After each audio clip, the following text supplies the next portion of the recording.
What's going on, guys? My name's Tefty. Welcome to another episode of Destiny. It is the first day of Rise of Iron.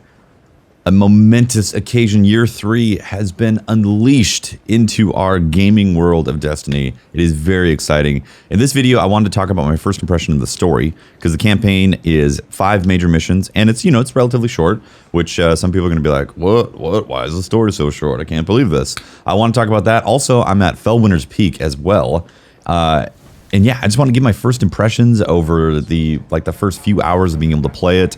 Also, the launch debacle. In fact, let's start off with the debacle of the launch. All right, Rise Iron came out, and then all of a sudden, the servers took a massive dump, a big old meaty piece of dump that essentially I couldn't play the game for like 2.5 hours. I had, at one point I had like 2,000 people watching me on a loading screen waiting to play Destiny. So that's one of those moments that can only happen during a launch, and I don't think it's necessarily Bungie's fault for not preparing. I'm pretty sure they were very prepared and very ready for the type of traffic they were going to get. I think something went wrong, honestly. I think that they had all the preparations in order. It's just something failed in their servers. Like the server farm, wherever. I believe their main server farm is in Vegas. It's possible something bad happened. It took down a bunch of servers, and then we were not able to get in. They actually implemented a queue to where people, it would say where you are in the line, which was great, because it'd be like, oh, okay, I'm only 10,000 away from logging in.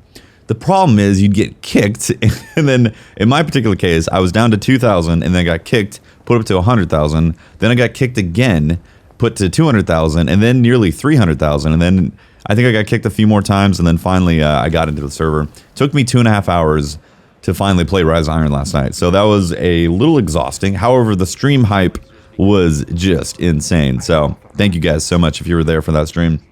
So my impressions of the missions. So the first 5 missions that drop, and you get to talk to Saladin and all that, and learn about the Iron Lords, I think are some of Bungie's finest storytelling that they've done to date.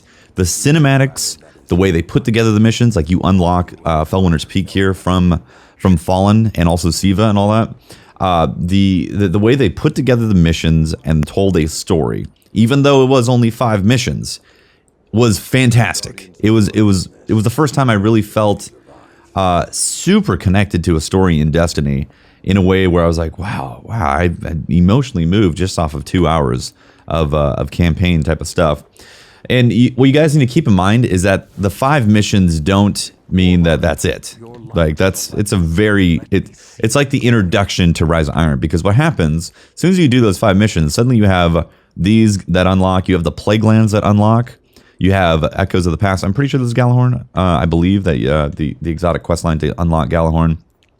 You also get the record book to unlock, which this has tons of stuff. Like you level up in the record book, you unlock rewards, which is very cool looking, like the ship once in future. I want it now, yes. The shotgun unlocks as a reward. Winter's End, yeah. And then also, if you look at this, there's 4 other pages of things to complete, of just stuff.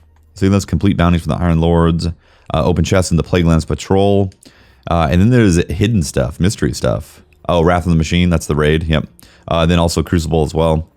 So there's lots of stuff to do and complete for your Rise of Iron record book, which I think is very smart. It's a great way of giving people a chance to experience a story and then endgame, because we play Destiny for the endgame. That's not an uncommon thought or anything like that, or rare thought. That's very common. People understand that Destiny is played mostly for its endgame. So give us more endgame. That's the takeaway. That's the takeaway of Taken King, was that the endgame was pretty expansive compared to vanilla Destiny and Dark Below and House of Wolves. Taken King endgame was massive.